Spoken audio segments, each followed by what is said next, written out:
Disney has lost. Disney has lost when it comes to animation. For 3 straight years, they've lost, and this will be the 4th. With what we've already seen from Mari, with the bad projections for Elemental, Disney is no longer this family animation company that they were kind of built on, or at least in the past several decades. And not only is that Rotten Tomatoes the worst ever score that we've seen for kind of a first of a series for Pixar in studio history, but now we see what these actual numbers are set to be, and it's not looking good. $40 million opening weekend box office right now is what it's projected for. Could certainly go up. You never know. It's just a projection. But look at this. In the near 30-year history of Pixar feature films, in which 23 have been released theatrically, only 2 have earned 3-day openings of less than $40 million. The first was The Good Dinosaur, also from the same person who's directing Elemental, which opened to $35 million over the Thanksgiving weekend like 8 years ago. The second film was Onward, which opened to $39 million, basically as COVID shut everything down. So one, you have like somewhat of an excuse for that one.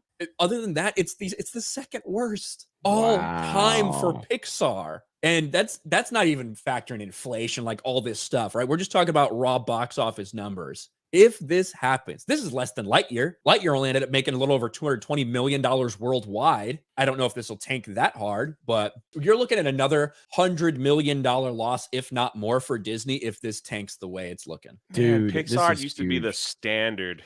The gold standard. Every time they brought something out, and then they fired John Lasseter for giving hugs at work, and it's been all downhill from there. But Jay, I want to ask you this question: with what we're seeing from Universal, kind of becoming the standard for family entertainment, you know what I mean, with animated films, things like that, versus Disney that is declining. Do you think that has any direct ties to what we're seeing in the theme parks right now? Absolutely.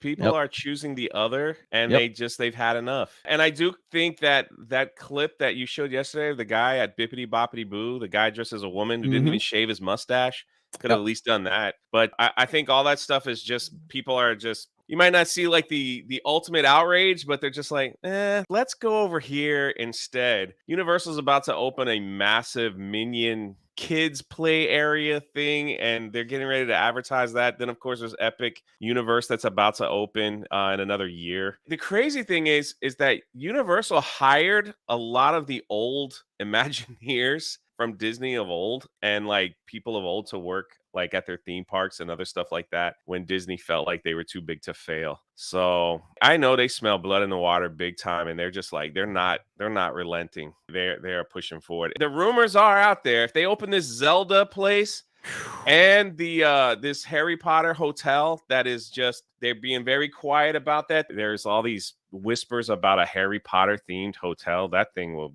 oh, that'd be great. That'll be crazy. That, and if they do the Zelda stuff that's being rumored, because Nintendo and Harry Potter are brands that have like staying power beyond any kind of trend or anything like that.